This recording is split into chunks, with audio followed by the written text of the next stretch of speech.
All right, so move on to the next segment. I'll be sharing my fight prediction for this weekend's fight taking place in the co-main event of UFC 314 between Michael Chandler and Paddy Pimblett. So, again, this fight will be taking place in the co-main event of UFC 314, a lightweight fight between the veteran fighter Michael Chandler and the up-and-coming rising star and Paddy Pimblett. So these are my following storylines heading into the co-main event of UFC 314. Can Michael Chandler, the veteran, walk out of UFC 314 with a victory? Now, if you look at Michael Chandler's UFC resume, it is a very strange UFC resume. Now, I understand that Michael Chandler has become a world champion outside of the UFC and other MMA promotions, but when you look at Michael Chandler's UFC resume, he's only won 2 fights since he's arrived to the UFC 4 years ago. And his biggest victory to date in the UFC is defeating a washed Tony Ferguson. And he has not won a fight since the calendar year 2022. So we're going on 3 years since Michael Chandler has won a fight in the octagon under the UFC banner, which is pretty bizarre and strange. Now, have it. I know Michael Chandler has fought the best of the best that this lightweight division has to offer. He has fought Charles Oliveira twice. He has fought Justin Gaethje. He has fought Dustin Poirier. But at some particular point, you got to rack up some wins to gain some more credibility than just saying, hey, I hung with the best. Wins and losses matter in the UFC, not warrior victories or feeling bad victories because you were in the octagon. But at the end of the day, a loss is in your column instead of the win column. So it's weird for Michael Chandler. And the fact that he also put himself basically on the shelf for 2 years, waiting for Conor McGregor for that big money fight, also hurt his career and, to me, hurt his personal stock. Now, I know Dana White and the UFC executives look at Michael Chandler like it's still a big attraction. That's the fact that he has a UFC 314 co-main event slot. But I'm looking at Michael Chandler, if you lose this fight against Paddy Pimblett, you're in danger of being that veteran guy that is just going to be used as a pawn for some up-and-coming fighters to be used until your UFC contract expires or until you retire. So a loss for him, a loss for Michael Chandler here. I think all the big-time fights go out the window for him. And like I just said, he's going to be used as a pawn for some up-and-coming rising stars at this lightweight division. You're no longer going to be a big-time name, in my opinion, if you lose against Paddy Pimblett. So I think it's very important for Michael Chandler at this point of his career to get a win. And for Paddy Pimblett, is he ready for the biggest fight of his UFC career? Now, I will give Dana White and the UFC executives a lot of credit for the way how they built up Paddy Pimblett. Slowly but surely, his stock is rising. And have it, the lightweight division is probably one of the most stacked divisions in the UFC today. But Paddy Pimblett, if a win here, could solidify him as a new threat at this division that already has some household names and some newcomers like Ilia Topuria and Max Holloway on their way. At some point in 2025, they're going to debut to this division. So, I mean, Paddy Pimblett, I'm looking at his resume right now. He's riding a wave of momentum. 8 straight MMA victories, has been undefeated since joining the UFC, and he has some marquee victories against a washed Tony Ferguson, but that's still the biggest win of his career, being basically this early in his UFC run. So he's defeated Tony Ferguson, and he looked really good against King Green, aka Bobby Green, whatever you guys like to call him. And he submitted him last year in the UFC. So he's putting together a pretty good run in his UFC career thus far. And this is going to be his toughest opponent in Michael Chandler for the co-main event at UFC 314. So enough of the storylines. Let's get into the tail of the tape here. Starting off with the veteran Michael Chandler. Michael Chandler has 23 victories, 9 losses in his MMA career, 11 victories come away of knockouts, 7 submission victories. Currently the 7th ranked contender at the lightweight division, stands at 5'8" with a reach of 71 inches.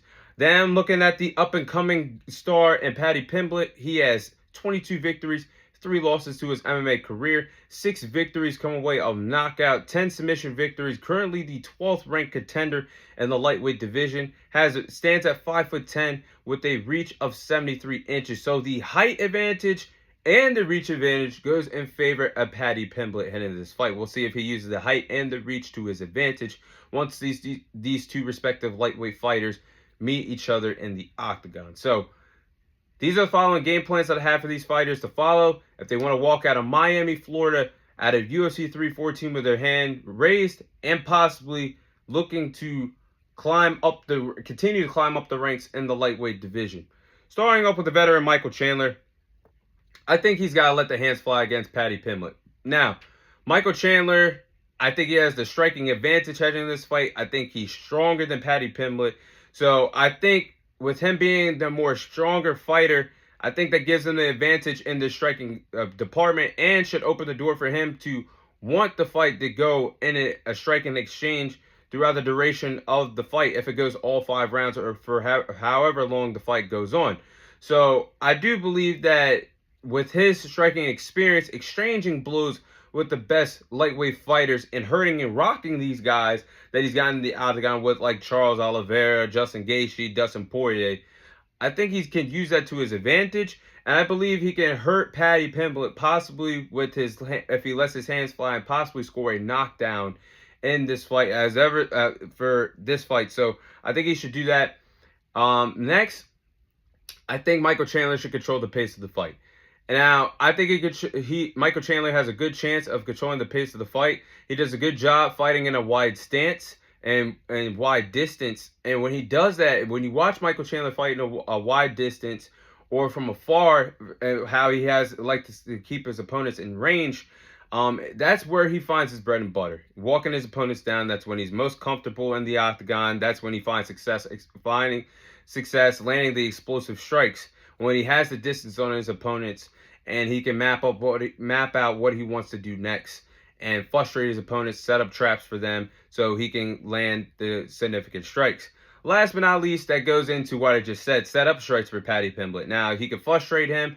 Michael Chandler also is a good wrestler as well. He can land the takedowns, frustrate him, wear down Paddy Pimblett on the ground, keep him grounded if necessary, frustrate him, possibly set up some traps on the ground as well. Lock into submissions, put the pressure on Paddy. If he's going to break out of these submissions, you're still putting the wear and tear on his body and making him second guess what to do on the ground and could lock in the submission victory that you need in order to win this fight. So those are the game plans that I have for Michael Chandler. Now, for Paddy Pimblett, I think Paddy Pimblett's going to have to start off fast. He's going to have to put his foot on the gas pedal, never look back for the duration of this fight. Because if he can put his foot on the gas pedal, start off strong, start off fast, that could send a message to Michael Chandler and his corner on how they game plan for the duration of the fight as long as this fight goes on.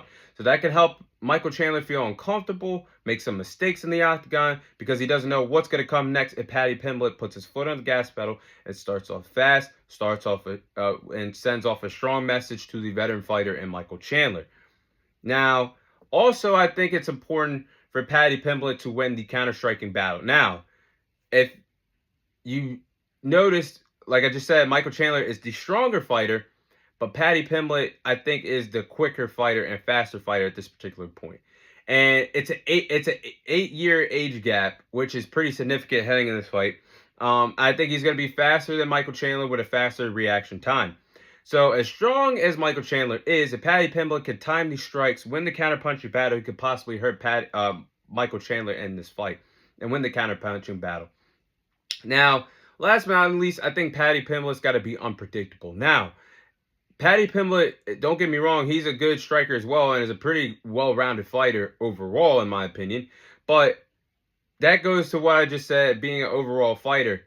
Good overall fighter, a striker, a grappler. He has everything to make you feel uncomfortable or to finish you off in the octagon. He's displayed that in his UFC run thus far.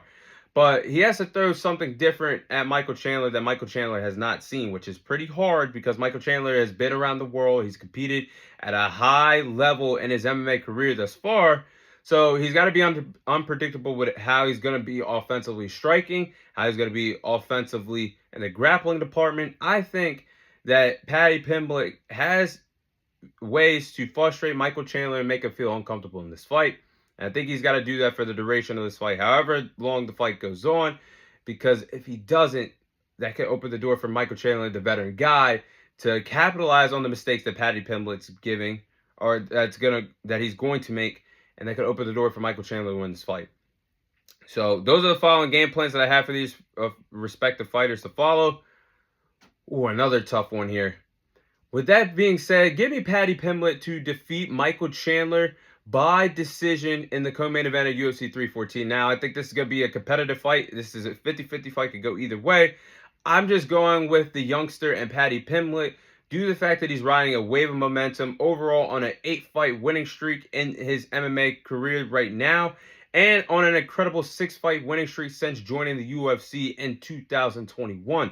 So I feel like Paddy Pimblett against Michael Chandler, the veteran, he's going to win the counter-striking battle. Now, Michael Chandler is obviously the much stronger fighter, but I think Paddy Pimblett, with there being an 8-year age gap, is going to be the faster fighter and is going to have a faster reaction time in that octagon. So I favor Paddy Pimblett in the counter-striking battle. I feel like this fight goes to the ground as well. I'm starting to favor Paddy Pimblett as well because this is a guy that showed he could get the impressive submission victories. Look at what he did against King Green last year at a UFC pay-per-view.